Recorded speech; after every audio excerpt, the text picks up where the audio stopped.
Good day, everyone. I am Jessa Rose Pasquil Rita, a second year student taking up Bachelor of Secondary Education, major in English at Negros Oriental State University, Shaton campus. And today, we are going to tackle about the process of inclusion in Philippine model. So at the end of the lesson, students will be able to, for the knowledge, explain the process of inclusion in the Philippine setting. For the skill, analyze the importance of process of inclusion in the Philippine setting. And for the effective, appraise what you have learned in the process of inclusion in the Philippine setting. So I have here a word cloud. So what are the words that you can see in the picture? Yes, there are a lot of words that we can see in the picture. And the biggest word in the picture that we can see right now is the inclusion. So there's also a equality, education, friends, and so those words that words that we can see in the picture are connected to our topic for today. So without further ado, let's begin. So first, let us define what is process of inclusion.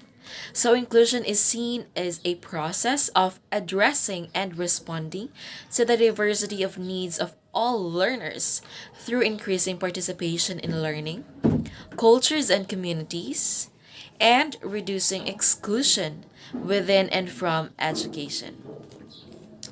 So, in a classroom setting, you have a diverse learners. So they have different backgrounds. They have different cultural backgrounds. They have different religion and beliefs. So you need to import all the needs of those diverse learners. Here are the importance of inclusive education. So there are many reasons why inclusive education is important. First, it ensures that all the learners have an opportunity to learn and grow in a safe environment. Second, it prepares students for the real world by teaching them how to work with people of all abilities. Finally, it helps to break down barriers between people with and without disabilities and promotes understanding and acceptance. So, in a classroom setting, you have diverse learners. And also, there are learners that with disabilities, or you can also call them people with exemptionalities. So, you need to import to your learners. The most special ones is respect, because there there are diverse learners. So they have different beliefs, they have different cultures, they have different religions. So you need to respect is the first and foremost present in your classroom so that you can avoid discrimination. And of course, those students need to feel safetyness in your classroom, that they can freely express themselves in the classroom, and also they can feel home in your classroom, and they can freely give their opinions without bullying and without discrimination. So the Philippines has been working on implementing various programs and initiatives to support inclusive education. And one such initiative is the inclusive education for all. So this program provides training and support to teachers, parents, schools, administrators on how to best meet the needs of all learners despite diversified learners. So the Philippines has been working towards inclusive education by training teachers. The DepEd has been working with UNESCO to train teachers to include students with exemptionalities in their classrooms. So the Philippines has also been working to develop policies that support inclusive education. One such policy is the creation of special education, or the SPED. The SPED schools, which are designed specifically for students with special needs. For this new curriculum, the SPED, those people with exemptionalities can also be part of they can also enroll to a normal classroom. And another policy that promotes inclusive education is a alternative learning system, or the ALS, which provides non-traditional learning opportunities for students who have dropped out of school or cannot attend regular classes due to health or other reasons. So, here are the Philippine model of inclusion. So there are two types of Philippine model of inclusion. So first is the partial mainstreaming towards inclusion.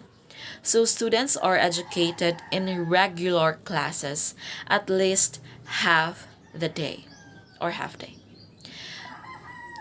receives additional help or specialized services. So it is the placement of students with exemptionalities or disabilities in the regular classroom for part of their instructional day, but not as the primary placement. So those students or persons or people with exemptionalities or disabilities can attend in a regular classroom. So second is the full mainstreaming or inclusion. So complete regular instruction, and they can receive all special services in general classroom. So this refers to children or the learners with exemptionalities attending a regular classroom for their social and academic benefit. But these children are not expected to learn this same material as the rest of the class. They have their own individualized material, and they are not expected to show improvement as per the class. Um, they are basically included, but they are basically included so they have the opportunity to be with the students of their same age and have the chance to get the same education.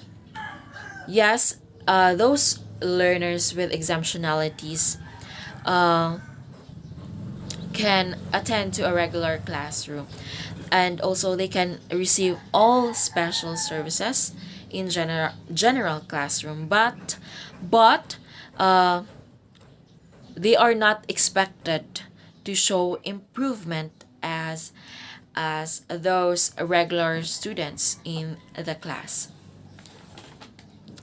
So um, they can benefit those uh, academic benefits that also those regular students can. So they can receive all the services, but they have also individualized materials from the teacher or the facilitators.